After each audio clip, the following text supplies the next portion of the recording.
G20 ini akan menjadi showcase, akan menjadi ajang pembuktian kita, Mbak.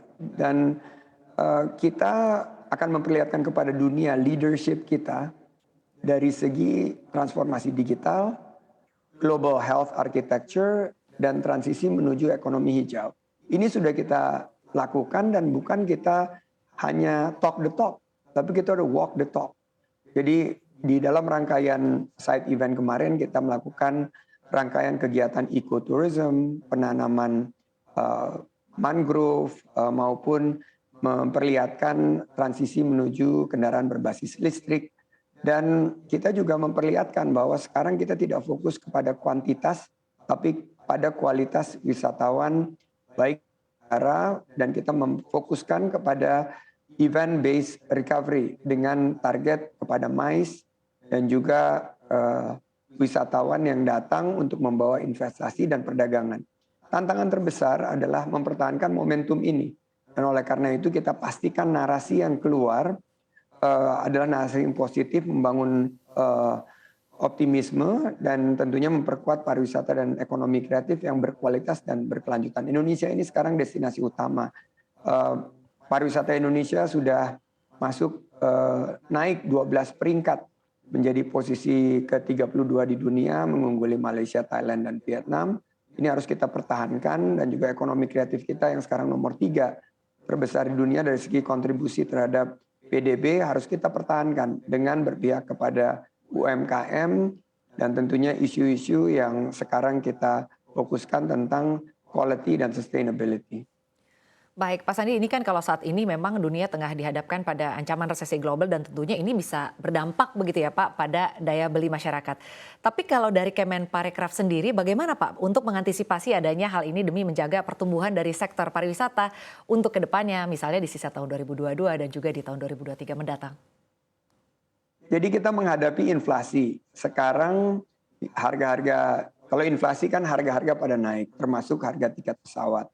Kita mendorong ketersediaan supply dan kita mendorong lebih banyak maskapai yang meningkatkan ketersediaan kursi. Apalagi kita akan menyambut G20 dan liburan akhir tahun.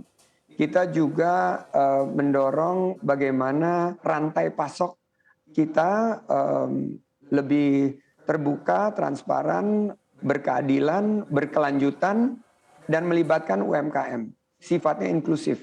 Fokusnya memang akhirnya people-centered recovery atau nilai-nilai kemanusiaan ini kita harus dorong dengan pemberdayaan komunitas dan pariwisata berbasis masyarakat, fokus di perempuan dan kaum muda. Memang kelihatannya seperti utopia, tapi ini yang terjadi untuk kita mengatasi inflasi dan sekarang dari segi makanan sudah mulai teratasi, sudah pangan dan food ini sudah mulai teratasi, tapi yang energi ini harus terus kita dorong untuk kita bisa mengatasi inflasi dengan transisi menuju electric mobility. Yang kedua, potensi resesi. Ini kalau resesi perlambatan adalah perusahaan tidak berinvestasi dan ada potensi PHK dan pengurangan karyawan. Fokusnya karena lapangan kerja itu diciptakan oleh UMKM, kita harus dorong UMKM ini masuk menjadi tulang punggung karena 97% lapangan kerja diciptakan oleh UMKM. Kita perlu UMKM yang cerdas digital, walaupun mereka penuh perhitungan tapi mereka berorientasi pada nilai. Kita dorong bentuk-bentuk promosi yang kekinian, yang populer dengan video singkat, Reels, Snapchat, TikTok, YouTube Shorts, dan potensi daripada segmentasi dan targeting melalui big data yang konsepnya personalized, localized, customized, dan smaller in size.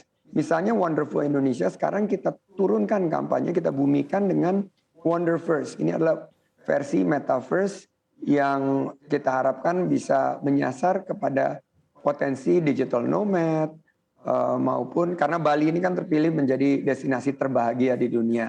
Indonesia negeri terindah di dunia. Canggu nomor 2 yang paling disasar di dunia.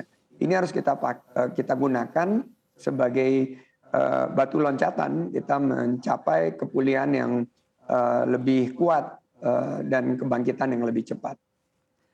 Baik, iya Pak Sandi, dengan diselenggarakannya KTT G20 ini semoga menjadi katalis positif begitu ya Pak untuk industri pariwisata di tanah air. Tapi artinya untuk ke depan Pak, promosi-promosi apa yang sudah disiapkan selain daripada tadi yang sudah Bapak sampaikan khususnya untuk industri pariwisata ke depannya?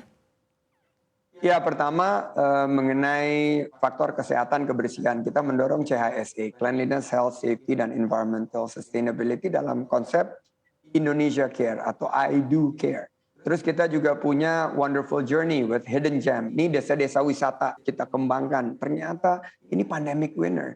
Bahwa kunjungan ke desa wisata di tengah pandemi justru naik 30%. Terus kita karena disentil Bapak Presiden kemarin secara sangat gemas gitu yang menyampaikannya, kenapa nggak pariwisata di Indonesia aja? Karena banyak sekali yang sekarang berpariwisata di luar negeri, padahal di Indonesia banyak sekali spot-spot yang indah yang belum dikunjungi. Dan kita juga mengubah konsepnya bahwa sebelumnya pariwisata itu hanya rohali, rombongan yang hanya lihat-lihat, kita arahkan ke rojali, rombongan yang jajan dan beli-beli produk UMKM kreatif lokal dengan kampanye beli kreatif lokal.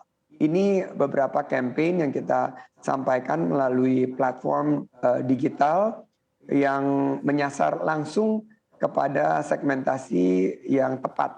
Sehingga apa yang kita sampaikan itu tepat sasaran, tepat manfaat, dan tentunya tepat waktu.